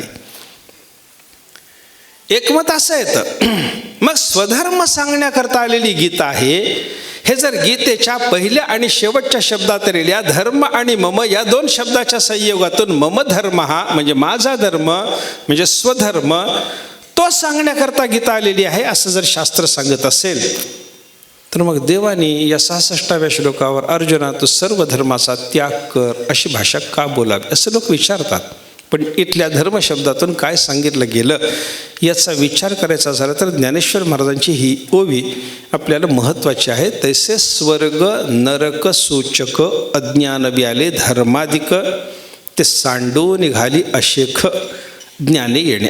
ज्ञानेश्वर महाराजांनी अशा पद्धतीचा उपदेश इथं केलेला आहे. ज्ञानेश्वर महाराज म्हणतात स्वर्ग नरक सूचक, स्वर्ग आणि नरकाची सूचना देणारे असे जे धर्माधिक आहेत, धर्म अधर्म, स्वर्गाची सूचना देणारा धर्म, नरकाची सूचना देणारा अधर्म. मी अधर्म केला की मग मला लक्षात घेतलं पाहिजे मला नरक प्राप्त होणार पुढं, आणि मी धर्माचरण केलं की मी लक्षात घेतलं पाहिजे मला पुढं स्वर्ग प्राप्त होणार. म्हणजे स्वर्ग प्राप्तीची सूचना देणारा धर्म, नरक प्राप्तीची सूचना देणारा अधर्म, या दोघांना जन्म देणारं कोण आहे?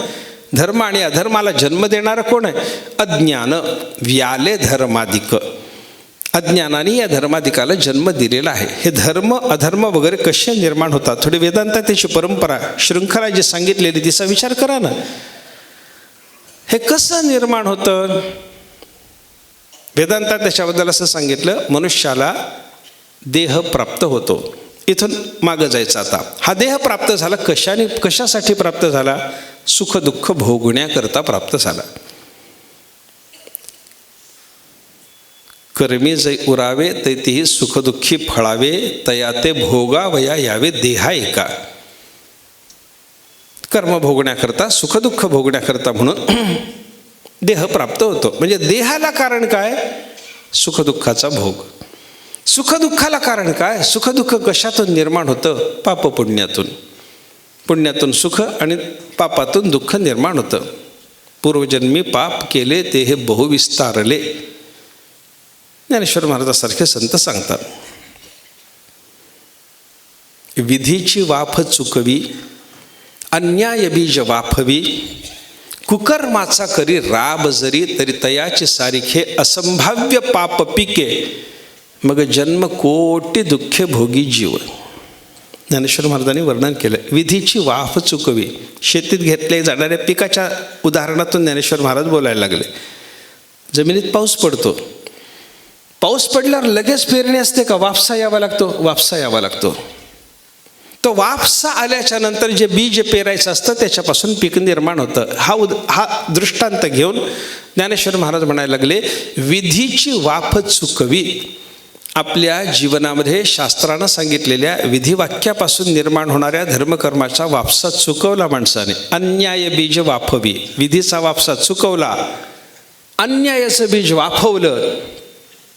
कुकर्माचा करी राब जरी, आणि कुकर्माचा राब केला, कुकर्मच मोठ्या पिकाच्या रूपामध्ये निर्माण करून घेतलं, तरी तयाची सारिखे असंभाव्य पाप पिके. मग कुकर्मच मनुष्याच्या जीवनामध्ये भरपूर प्रमाणामध्ये येणाऱ्या पिकाच्या रूपात जर आलेलं असेल तर त्याच्यातून काय होतं, असंभाव्य पाप निर्माण होतं. आणि मग जन्मकोटी दुःखे भोगी जीव, कोट्यवधी जन्म दुःखाचे जीवाला भोगावे लागतात. हे होतं, पापही निर्माण होतं, पुण्यही निर्माण होतं ना. विधीची वाफे सत्क्रियाची बीज आरोपे, मग जन्मशताचे निमापे सुखची मविजे. ज्ञानेश्वर महाराज सांगतात, विधीची वाफ चुकू दिली नाही, सत्क्रियाचं बीज पेरलं आणि त्याच्यातून निर्माण झालेलं जे पुण्य आहे त्या पुण्याच्या योगानं शेकडो जन्म सुख जीवाला भोगायला मिळतं. म्हणजे देह कशा करता आला, सुखदुःख भोगण्याकरता. सुखदुःख कुठून आले, धर्म अधर्मातून आले. धर्म अधर्म कुठून आले, धर्माधर्माला निर्माण केलं कोणी. धर्माधर्म कशातून निर्माण झाले, मनुष्याच्या ठिकाणी निर्माण झालेल्या रागद्वेषातून धर्माधर्म निर्माण होतात. हा वेदांताचा निर्णय आहे. राग शब्दाचा अर्थ आपल्याला येतो तो राग नाही बरं का, किंवा गाय काळवतात तोही नाही बरं का. गाय काळवतात त्यालाही राग म्हणतात. आपण जेव्हा संतापतो तेव्हा त्यालाही राग म्हणतात. पण राग शब्दाचा अर्थ थोडा त्याच्या मागं अनुराग असा उपसर्ग लावून अनुराग शब्दातून जो अर्थ व्यक्त होतो ना, प्रेम, तोच राग शब्दाचा मूळ अर्थ आहे. राग म्हणजे प्रेम. आणि द्वेष, एखाद्याच्या संबंधानं प्रेम निर्माण होणं, एखाद्याच्या संबंधानं द्वेष निर्माण होणं, याच्यातूनच पाप पुण्य निर्माण होतात, धर्माधर्म निर्माण होतात. हे रागद्वेष कुठून आले, अनुकूल प्रतिकूल ज्ञानातून आले. कोणाच्या संबंधानं प्रेम असतं आपल्याला, जो अनुकूल वाटतो त्याच्या संबंधानं. द्वेष कोणाच्या संबंधानं असतो, प्रतिकूल वाटतो त्याच्या संबंधानं. व्यक्ती असो वस्तू असो. माझ्यासमोर तुम्ही साखर आणून ठेवली, मला खावी वाटेल. माझ्यासमोर तुम्ही विष आणून ठेवलं, मला नको वाटेल. विष नको वाटलं, बाजूला केलं, द्वेष झाला. साखर हवीशी वाटली, मी जवळ केली, मला त्याचा राग म्हणजे प्रेम निर्माण झालं. हे रागद्वेष निर्माण होतात कशातून, अनुकूल प्रतिकूल ज्ञानातून. अनुकूल प्रतिकूल ज्ञान कुठून येतं, भेदज्ञानातून. भेदज्ञान, हे दोन पदार्थ वेगळे आहेत असं कळाल्याच्या नंतरच मग हे अनुकूलन हे प्रतिकूल होईल ना. दोन पदार्थ वेगळे आहेत हे जर कळालंच नाही तर हे अनुकूलन हे प्रतिकूल माणसाला कळेल का, कळत नाही. हे अनुकूल आहे हे प्रतिकूल आहे हे कळाय करता अगोदर हे दोन पदार्थ वेगळे आहेत हे भेदज्ञान मला लागतं. याचा अर्थ काय झाला, अनुकूल प्रतिकूल ज्ञान निर्माण होतं भेदज्ञानातून. कशी शृंखला मागं कशी चालली बघा. कारण परंपरा मागची शोधतो आपण. देह प्राप्त झाला सुखदुःखाकरता, सुखदुःख निर्माण झाली पापपुण्यातून, पापपुण्य निर्माण झाले धर्म आणि अधर्मातून, धर्म आणि अधर्म निर्माण झाले रागद्वेषातून, रागद्वेष निर्माण झाले अनुकूल प्रतिकूल ज्ञानातून, आणि अनुकूल प्रतिकूल ज्ञान निर्माण झालं भेदज्ञानातून. बरोबर. आता हे भेदज्ञान कुठून आलं, हे वेगळं ते वेगळं, अयम निज हा परहा वा, हा माझा हा परका, हे चांगलं हे वाईट, हे भेदज्ञान आलं कुठून. शास्त्र सांगतं आत्मस्वरूपाच्या अज्ञानातूनच भेदज्ञान येतं. म्हणजे काय झालं, आपल्याकडं येणारं जे स्वर्ग नरक इत्यादिकाची सूचना देणारे धर्म अधर्म किंवा शरीरापासून मागचे सगळेच्या सगळे पदार्थ हे मुळात कुठून आले, अज्ञान व्याले धर्माधिक. ज्ञानेश्वर महाराजांचे शब्द असे आहेत. मग काय करायचं, ते निर्दळून निघाली अशेख ज्ञान येणे. मी गीतेत जो त्याला ज्ञानाचा विचार सांगितला अर्जुना, हे सगळं ज्ञान घे आणि या ज्ञानाच्या युगानं ते जे अज्ञान आहे, जे सगळी अनर्थाची परंपरा निर्माण करणार आहे, ते सगळंच्या सगळं घालवून टाक बाबा. आणि हे सगळं अज्ञान घालवणे हा जो आशय आहे, हा आशय कोणत्या शब्दाच्या संबंधानं ज्ञानेश्वर महाराज व्यक्त करतात, सर्व धर्मान परित्यज्य. तो सर्व धर्माचा त्याग कर. म्हणजे सर्व धर्म शब्दाचा अर्थ अज्ञान आणि त्या अज्ञानाचा तर निराश कर. अज्ञानाचा निराश कर. अज्ञानाचा निराश झाल्याशिवाय दुःखमुक्त व्हायचा नाही सर्जुना. तो शोकराहित्य तुला संपादन करायचं जर असेल तर त्याच्याकरता अज्ञानाचा निराश साधलाच पाहिजे तुला. अज्ञानाच्या निराशाशिवाय हे होत नाही. योग वासिष्ठामध्ये रामचंद्र प्रभूला उपदेश करताना एका ठिकाणी वसिष्ठ मुनीच्या मुखातले शब्द आहेत, न व्याधिर न विषम वापी तथान्यद्वापी भूतले दुःखाय स्वशरीरस्थम मौर्ख्यमेतद यथा नृणाम. मनुष्याला दुःख देण्याच्या कामात समर्थ असलेली बाकीची कोणतीही निमित्त, मग रोग असेल, विष असेल, बाकी कोणते निमित्त असेल, त्याच्याने दुःख होतं. खरं आहे, रोगाने दुःख होतं. शरीरात विषाचा संचार झाला, मनुष्याला दुःख होतं. पण व्याधी आणि विष यासारखी जी बाह्य निमित्त आहेत ती माणसाला तेवढं दुःख देऊ शकत नाहीत जेवढं दुःख त्याच्याच शरीरात, त्याच्याच मनात असलेलं अज्ञान त्याला देतं. अज्ञानाने जेवढं दुःख आहे तेवढं दुःख दुसऱ्याने दिलं नाही, दुसरा देत नाही. सगळं दुःख वाट्याला येतं ते अज्ञानाच्या योगाने येतं. म्हणून ज्ञानेश्वर महाराजांचं म्हणणं असं आहे की जे धर्म अधर्म वगैरे पदार्थ तुम्हाला सुखदुःख देण्याच्या कामात समर्थ आहेत त्यांचा निराश करा. हे जे देवाचं बोलणं आहे ना, हे अंततोगत्वा अज्ञानाचा निराश करा हे सांगणं आहे. सर्व धर्मान परित्यज्य, तो धर्माचा त्याग कर. धर्माचा त्याग कर याचा अर्थ जो धर्म आचरायचा आहे, जो धर्म आचरल्याने कल्याण आहे असं भगवंताचं गीतेमध्ये जागी जागी सांगणं आहे, त्या धर्माच्या निराशाची भाषा ज्ञानेश्वर हे भगवान बोलत नाहीत. मग भगवान कोणती भाषा बोलतात? अज्ञान. अज्ञानाला धर्मशब्द लावला. कसा लावता येतो? माणसं परत विचारणार ना, आपल्याला अज्ञानाला धर्मशब्द कसा लावता येणार? त्याचं उत्तर असं आहे, धर्मशब्दाचा अर्थ धारण करून ठेवणारा. धारयति इति धर्मः. या व्युत्पत्तीनं जर पाहिलं तर अज्ञान ही पुढची सगळी परंपरा आपल्या पोटात धारण करून ठेवतंय ना. अज्ञान भेदज्ञानाला आपल्या उदरात धारण करतं. ते भेदज्ञान आपल्या उदरामध्ये अनुकूल प्रतिकूल ज्ञानाला धारण करतं. अनुकूल प्रतिकूल ज्ञान रागद्वेषाला धारण करतं. रागद्वेष धर्म अधर्माला धारण करतात. धर्म अधर्म पाप पुण्याला धारण करतात. पापपुण्य सुखदुःखाला धारण करतात. आणि त्या सुखदुःखाच्या भोगा करता तरी देह असतो बाबा. मग या देहाचा निराश व्हावा, याच्या पुढं मला देह नको अशी अवस्था प्राप्त करून घ्यायची असेल, पहिल्यांदा काय करा? सुखदुःखाचा नाश साधा. सुखदुःखाच्या नाशाकरता काय करा? धर्म अधर्माचा नाश साधा. धर्म आणि अधर्माच्या नाशासाठी काय करा? रागद्वेषाचा नाश साधा. रागद्वेषाच्या नाशासाठी काय करा? अनुकूल प्रतिकूल ज्ञानाचा निराश होईल असं काही करा. आणि अनुकूल प्रतिकूल ज्ञानाचा निराश व्हावा याच्याकरता काय करावं लागतं? भेदज्ञान गिळून टाकावं लागतं. आणि भेदज्ञान गिळायचं असेल तर त्यालाही जन्म देणारं, आपल्या पोटात साठवणारं जे अज्ञान आहे, जे सगळी पुढची अनर्थ परंपरा निर्माण करून बसलंय, त्या अज्ञानाचा नाश साधा. हे अज्ञान सगळ्या अनर्थाला धारण करून बसणारं असल्यामुळं त्याला धर्म शब्द लावला. आणि अशा त्या संपूर्ण अज्ञानाचा निराश कर अर्जुना, आणि मला एकट्याला शरण ये. गीतेचं तत्त्वज्ञान लक्षात घे. मी तुला जे सांगितलं ते सगळंच्या सगळं ऐक. आणि हे सगळंच्या सगळं ऐकणं झाल्याच्या नंतर तुम्हाला एकट्याला शरण ये, अशी भगवंताची या ठिकाणची भाषा आहे. काय होईल याच्यानं? मला शरण येतो. कोणाला शरण जायचं? देवाला शरण जायचं. म्हणवोनी शरण जावे सर्व भावे देवासी. देवाला शरण जा. तुकाराम महाराजासारख्या साधू पुरुषांनीही सांगितलं.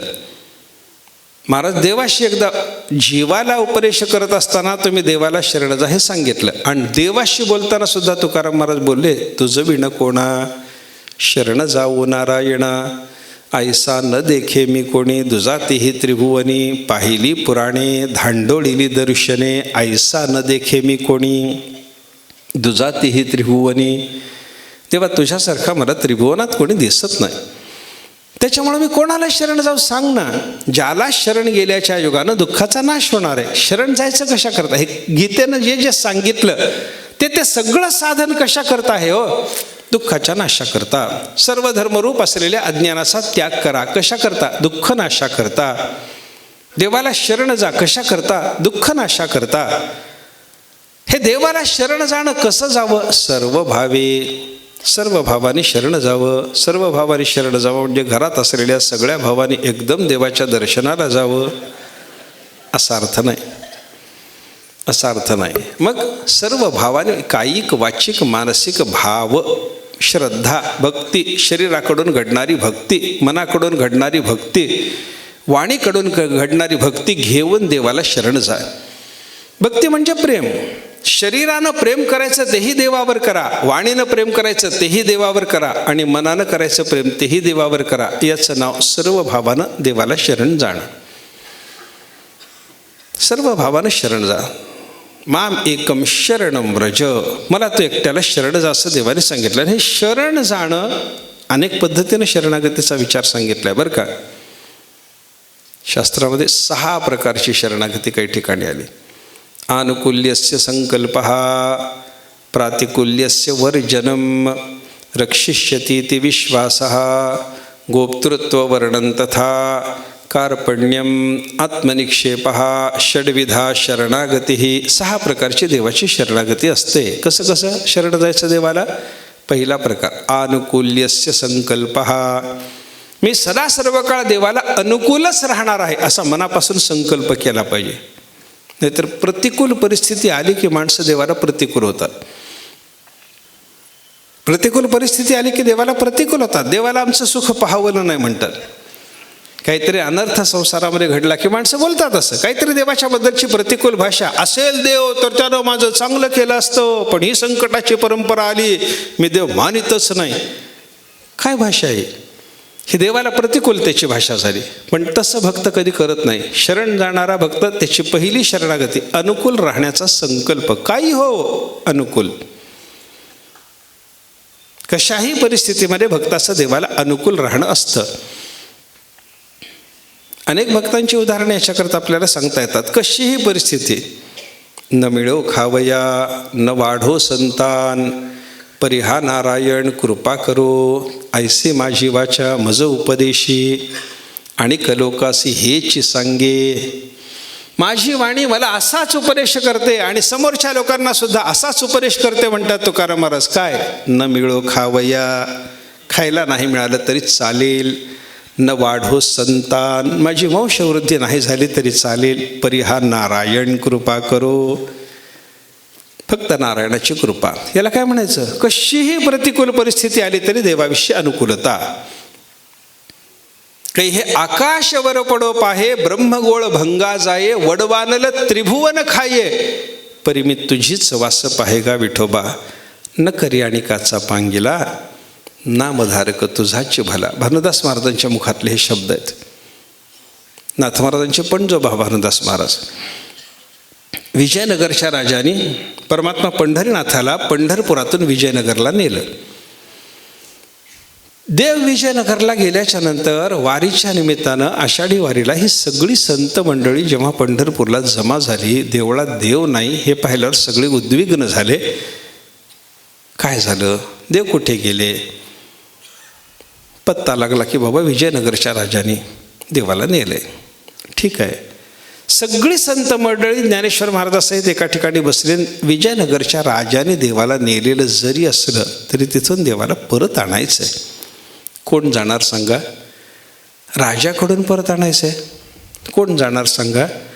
भानुदास महाराजांनी सांगितलं मी जाऊन येतो. आणि भानुदास महाराज विजयनगरला गेले. विजयनगरला गेल्यानंतर देवाचं दर्शन घेतलं. देवाच्या दर्शनात देवाने त्यांच्या गळ्यामध्ये रत्नाचा हार घातला. दुसऱ्या दिवशी ते तिथं नदीवर स्नान करून बसलेले होते. आणि राजाला देवपूजा करायला गेल्याच्या नंतर देवाच्या कंठातला हार चोरीला गेल्याचं कळालं. चौकशी सुरू झाली.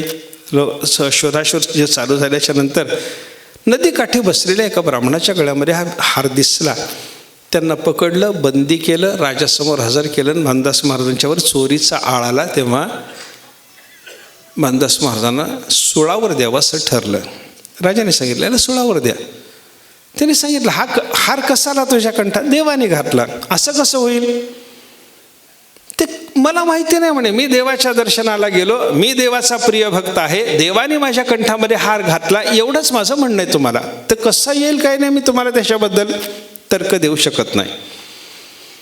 तुम्हाला जे शासन करायचं ते करा. आणि ते शासन करायचं ठरल्याच्या नंतर सुळावर द्यावं असं ठरलं. गावाच्या बाहेर सूळ उभा केला गेला. सूळ म्हणजे कसा मोठा खिळा असतो.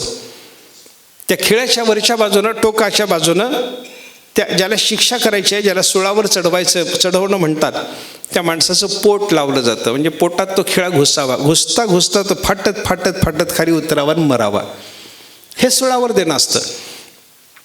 भानुदास महाराजांना सुळावर देण्यासाठी त्या सुळापर्यंत जेव्हा नेलं, तेव्हा भानुदास महाराजांनी देवाला कळवळून प्रार्थना करताना सांगितलं, देवा, मी काही राजाला मला सुळावर देऊ नका म्हणून सांगणार नाही. नकरी अणिकाचा पांगिला, दुसऱ्याच्या कोणाच्या पदराला मला बांधू नका देवा, मी तुझाच नामधारक आहे. त्याच्यामुळं काही आकाशवर पडो पाहे, ब्रह्मगोळ भंगा जाये, वडवानल त्रिभुवन खाये, परी मी तुझी वास पाहे का विठोबा. देवा, हे आकाश जरी तुटून माझ्या अंगावर आत्ता पडलं तरी मी दुसऱ्याला शरण जाणार नाही. ब्रह्मगोल भंगा जाये, हे सगळ्याच्या सगळा ब्रह्मांडाचा पसारा भंगण्याचा प्रसंग आला तरी मी देवा दुसऱ्याला शरण जाणार नाही. वडवानल त्रिभुवन खाये, समुद्राच्या उदरात असलेला तो वडवानल अग्नी त्यानं सगळं त्रिभुवन जाळून टाकायचं ठरवलं. नाही देवा, परी मी तुझीच वास पाहे का विठोबा. तूच यावं, मला दोषमुक्त करावं, तूच यावं आणि माझ्यावरचं संकट निरसन करावं. दुसऱ्याला न करी अणिकाचा पांगिला, नामधारक तुझाची भला. हे भाषण, हे उद्गार त्यांच्या मुखातून जेव्हा बाहेर पडले, आर्तस्वरात केलेली ही प्रार्थना जेव्हा भगवंताने ऐकली, तेव्हा भगवंताच्या कृपेनं त्या समोरच्या सोळाचं पाणी पाणी झालं. आणि मग भानुदास महाराजांना राजाने दोषमुक्त ठरवलं, सांगितलं म्हणे तुमचा देव तुम्ही घेऊन जा. मग भानुदास महाराज देवाला घेऊन पंढरपूरला आले. हे काय आहे? देवाने कितीही प्रतिकूल परिस्थिती निर्माण केली तरी डगमगणे नाही. अनुकूल्यस्य संकल्प याला म्हणतात. दुसरा शरणागतीचा प्रकार सांगितला, प्रातिकूल्यस्य वर्जनम. देवाला प्रतिकूल व्हायचंच नाही. देवाने प्रतिकूल होण्याची परिस्थिती कितीही निर्माण केली तरी प्रतिकूलता नाही. देवाला प्रतिकूल होणे नाही. भीष्माचार्यांच्या चरित्रात हे पाहायला सापडतं आपल्याला. कौरव पांडवांच्या युद्धामध्ये अर्जुनाच्या रथासमोर जेव्हा भीष्माचार्य आले, तेव्हा अर्जुन आणि भीष्माचार्याचं जे युद्ध झालं, त्या युद्धात अर्जुनाला जर्जर करून सोडलं भीष्माचार्याने. आणि वर्णन अशी आहे, महाभारतात तरी असं सांगितलं की भीष्माचार्यांनी सुयासारखे, टाचण्यासारखे बारीक बारीक बाण भगवान श्रीकृष्ण परमात्म्याच्या बोटाला मारून बोटाच्या चिंध्या केल्या होत्या देवाच्या.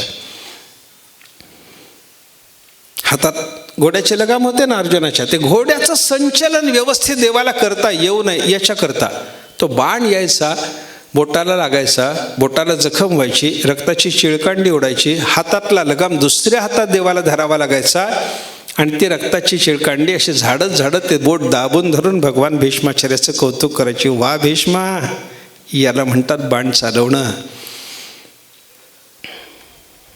हे सगळं झालं आणि एका दिवशी भीष्माचार्याने अशी प्रतिज्ञा केली की बाबा आज मी देवाला हातामध्ये शस्त्र धरायला भाग पाडीन.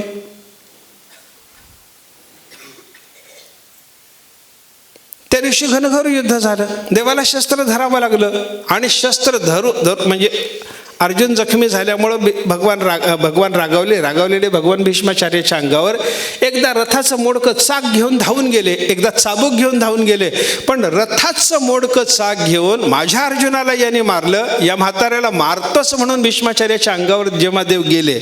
ऐका, युद्ध चालू असताना घोड्याच्या लगामाचं संचलन व्यवस्थित करता येऊ नये म्हणून बोटाच्या चिंध्या ज्या भीष्माचार्याने देवाच्या केल्या होत्या, तेच भीष्माचार्य चाक घेऊन या म्हाताऱ्याला मारतो म्हणून देव जेव्हा अंगावर धावून जातात तेव्हा धनुष्यबाण खाली ठेवतात आणि म्हणतात, देवा याच प्रसंगाची वाट पाहत होतो.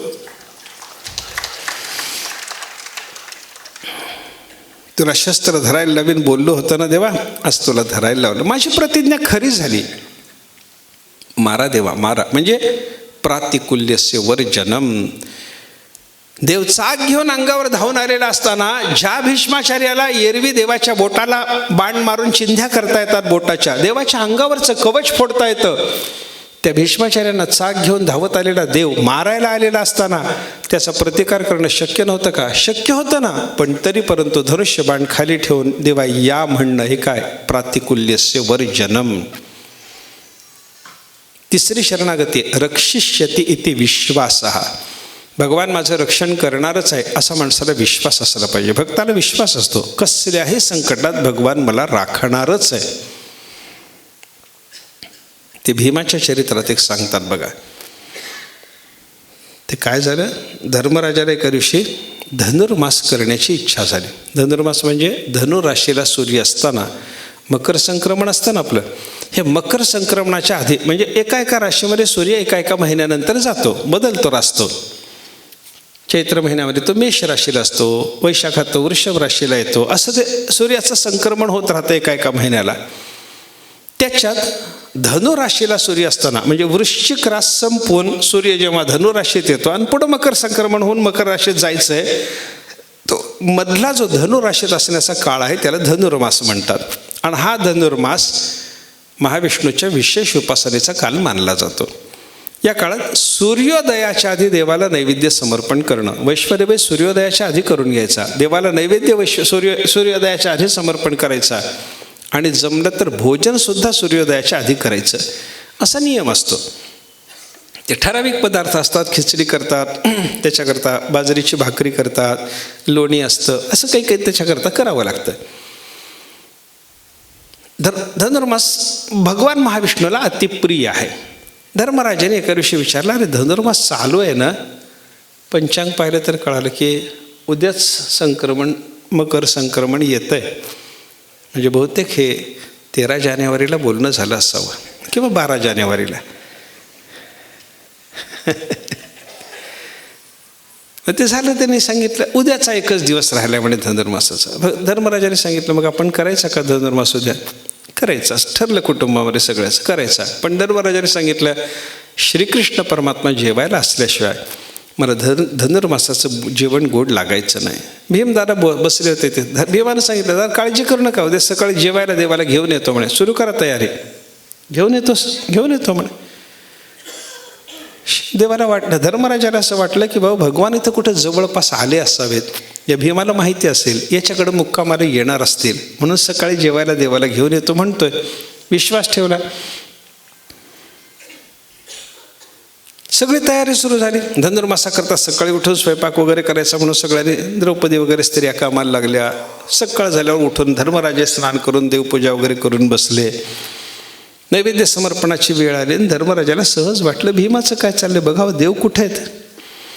एका सेवकाला सांगितलं भीमाला जाऊन बोलावून आण म्हणल्याबरोबर भीमदादा असे घोरतच पडले होते. प्रवचनात बसलेल्या माणसापेक्षा जास्त घोरणं चाललं होतं,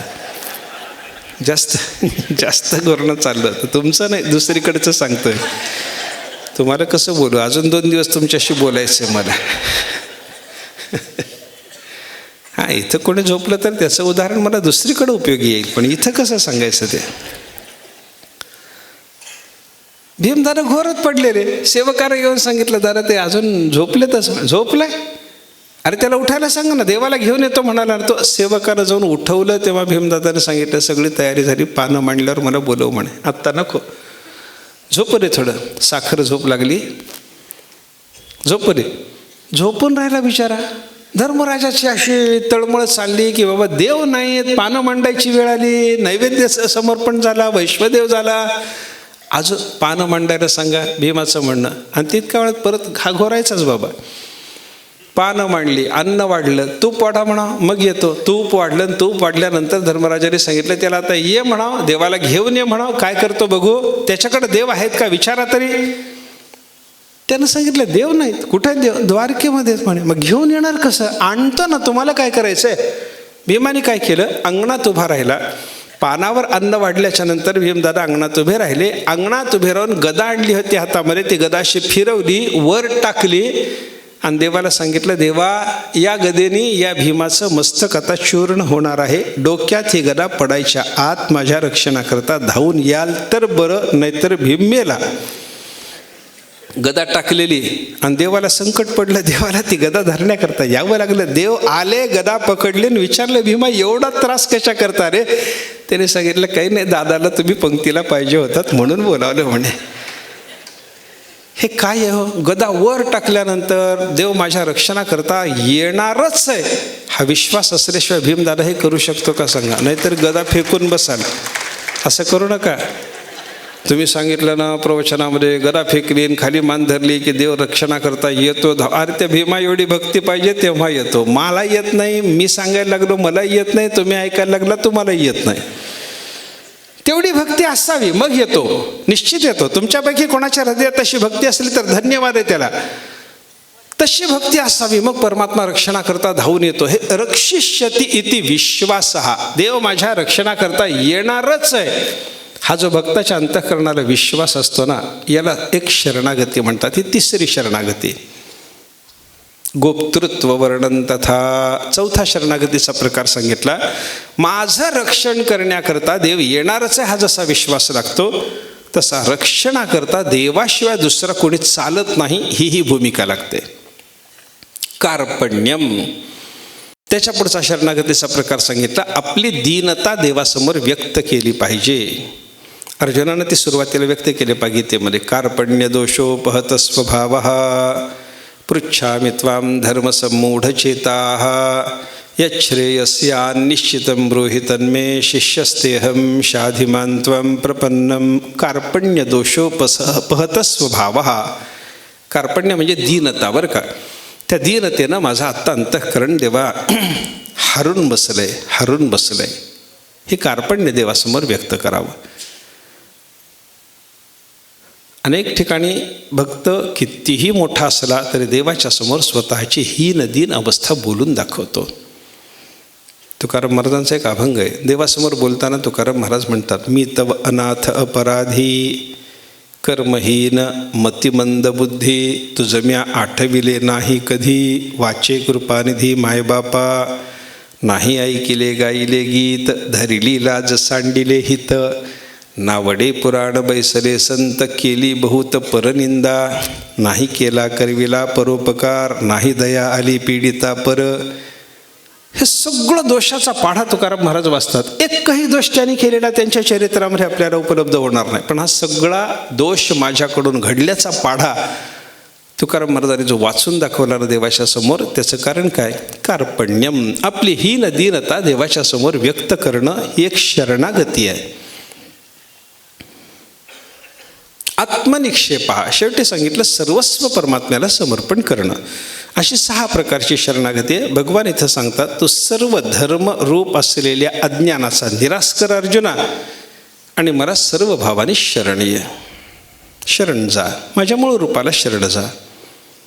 6 प्रकारची शरणागती आहे. तशी अनेक ठिकाणी 3 प्रकारची शरणागती काही ठिकाणी सांगितलेली पाहायला सापडते बरं का. तस्यैवाहम ममैवासौ स एवाहमिति त्रिधा भगवत शरणत्वं स्यात् साधनाभ्यास पाटवात. मनुष्याची साधना भक्तीची जशी जशी पुढं सरकत राहील, साधनेचा जसा जसा परिपाक होईल तशी तशी त्याला पुढची शरणागती साधत राहते. कोणती? पहिली शरणागती ममैवासौ, तो देव माझाच आहे. पुढच्या अवस्थेत ममैवासौ तो माझा आहे हे पहिल्यांदा. तस्यैवाहम, मी त्याचा आहे पहिल्यांदा. तस्यैवाहम हे पहिल्यांदा. ममैवासौ, तो माझा आहे दुसऱ्यांदा. अगोदर म्हणायचं मी त्याचा आहे, त्याच्यानंतर म्हणायचं तो माझा आहे, आणि तो माझा याच्या पलीकडे गेल्याच्या नंतर मी त्याचा किंवा तो माझा असं आमच्यामध्ये द्वैत राहिलेलं नसून तो आणि मी एकच आहोत.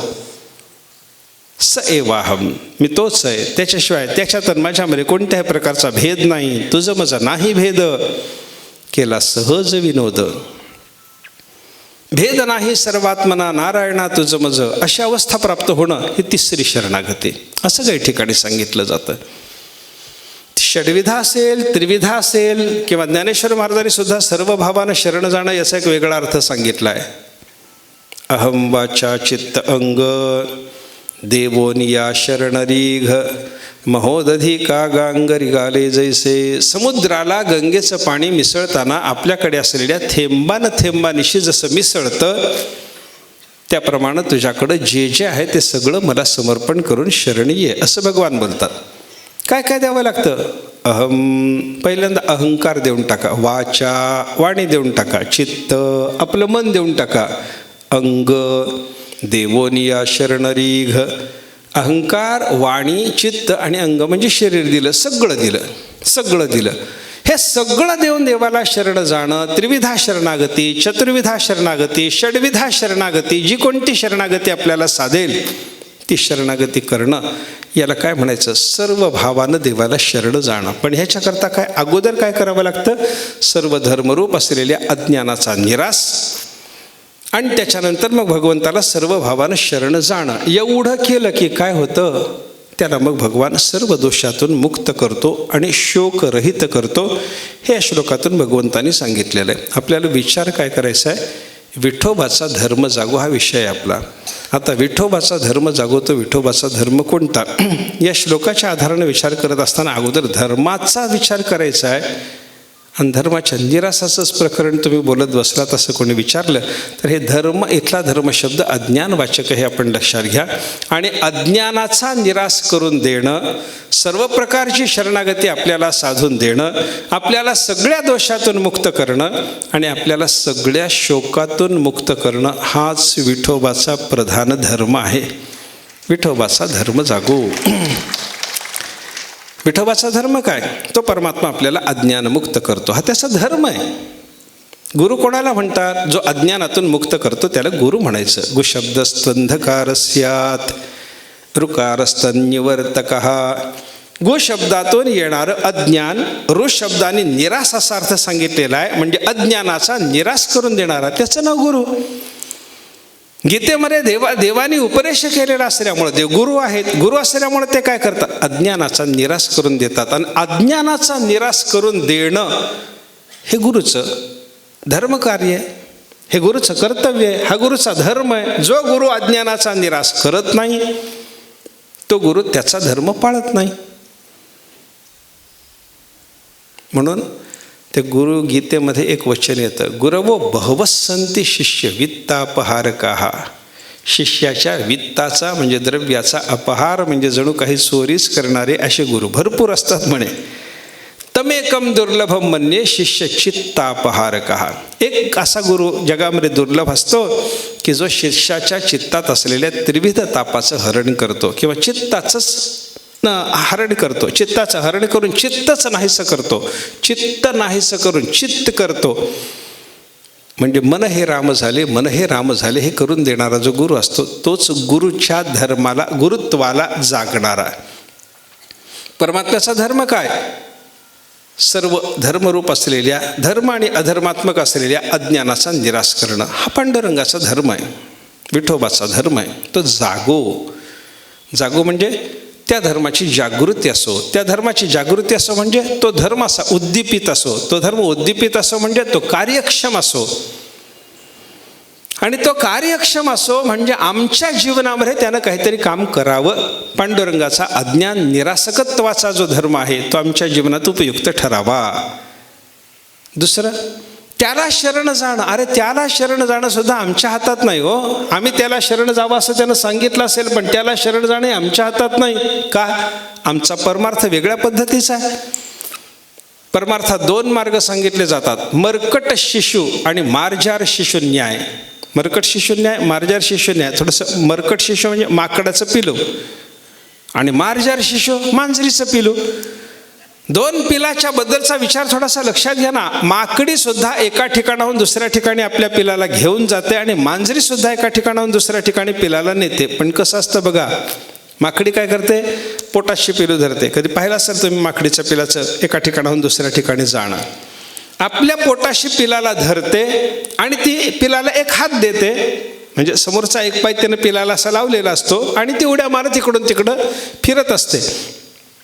पण एका फांदीवरून दुसऱ्या फांदीवर जाताना त्या माकडीला, किंवा एका झाडावरून दुसऱ्या झाडावर जाताना त्या माकडीला पिलाला दिलेला हात जर सोडावा लागला तर माकडी काही विचार करत नाही, सोडून देते आणि पुढची फांदी पकडते. पिलू जर पोटाला घट्ट पकडून असेल तर जगलं आणि खाली पडलं तर हे आपल्या जातीचं आहे म्हणून माकडी त्याला पाहायलाही जात नाही म्हणे. पुन्हा हे माकडीच्या म्हणजे काय झालं? पिलाच एका ठिकाणाहून दुसऱ्या ठिकाणी जात असताना आईच्या पोटाला घट्ट धरून बसणं ही पिलाची जबाबदारी आहे. आणि दुसरं मांजरीच्या पिलाचं कसं असतं? मांजरी एका ठिकाणाहून दुसऱ्या ठिकाणी पिलाला नेते. कशी नेते? पोटाला धरून नेते का? नाही, तोंडात दातात धरून नेते. मोहाचे निसांगाडे लासी पिली धरी तोंडे, तेथं दाताचे आगरडे के उठेगा. ज्ञानेश्वर महाराजांनी हळुवारपणाचा विचार सांगताना अहिंसेचं चिंतन करत असताना सांगितलं, मोहाचे सांगाडे, पुत्रमोह असतो त्या मांजरीला. त्याच्यामुळं लासी म्हणजे मांजरी, ती काय करते, पिली धरी तोंडे, आपल्या तोंडात ती पिलं धरून घेऊन जाते, पण ते दात लागत सुद्धा नाही हो. आणि जबाबदारी कोणावर, पिलावर की माकडीवर, हे मांजरीवर. एका ठिकाणाहून दुसऱ्या ठिकाणी नेत असताना मांजरीच्या पिलावर काहीच जबाबदारी नाही, मांजरीनंच त्याला घेऊन जायचं. आणि माकडीचं कसं, पिलावर जबाबदारी. आमचा परमार्थ कसा आहे, मरकट शिशुन्याय नाही, मार्जार शिशुन्यायाचा. आणि मार्जार शिशुन्यायाचा परमार्थ आमचा असल्यामुळं देवाला शरण जाणे ती आमची जबाबदारी नाही, त्याच्या शरणागतीत त्यानं आम्हाला ओढून घेणे. म्हणून त्यानं या धर्मालाही जागावं, विठोबाचा धर्म जागो. पुढं देवाने काय सांगितलं, मला शरण आल्याच्या नंतर सर्व पापातून मी तुला मुक्त करीन. त्यानं सर्व पापातून मुक्त करावं, हा त्याचा धर्म, त्याला त्यानं जागावं. आणि मा शुचा, आम्हाला त्यानं सांगितलं ना शोक करू नको, तर ते शोकरहित अवस्था प्राप्त करून देणं हाही त्याचा धर्म. याही धर्माला त्यानं जागावं असा विचार या श्लोकाच्या आधारानं आपल्याला करता येतो, तो मी आज व्यक्त केला. याच्यात विठोबा कोण आहे, धर्म काय आहे आणि विठोबाचा धर्म काय, याचा क्रमाक्रमाने आपल्याला विचार करायचा आहे. पण विठोबाचा धर्म जागो, त्याचे चरणी लक्ष लागो, हे जे शब्द आहेत ना, नामदेव महाराजाच्या एका अभंगातले आहेत. त्या अभंगात नामदेव महाराजाला विठोबाचा धर्म म्हणून कोणता धर्म अभिप्रेत आहे, आणि अन्य ठिकाणी सुद्धा धर्म जागो, विठोबाचा धर्म जागो असे जर शब्द काही आले तर त्याच्यातून विठोबाचा धर्म कोणता या संबंधानं जो विचार करावा लागणार आहे, क्रमाक्रमानं उद्या आणि परवाला आपण तो करू. आत्ता या ठिकाणी थांबतो. पुंडलिक वरदारी विठ्ठल, श्री ज्ञानदेव तुकाराम विठ्ठल विठ्ठल विठ्ठल विठ्ठल विठ्ठल विठ्ठल विठ्ठल. पुंडलिक वरदा हरी विठ्ठल, श्री ज्ञानदेव तुकाराम. सद्गुरु गुंडा महाराज की जय, सद्गुरु हरी महाराज की जय.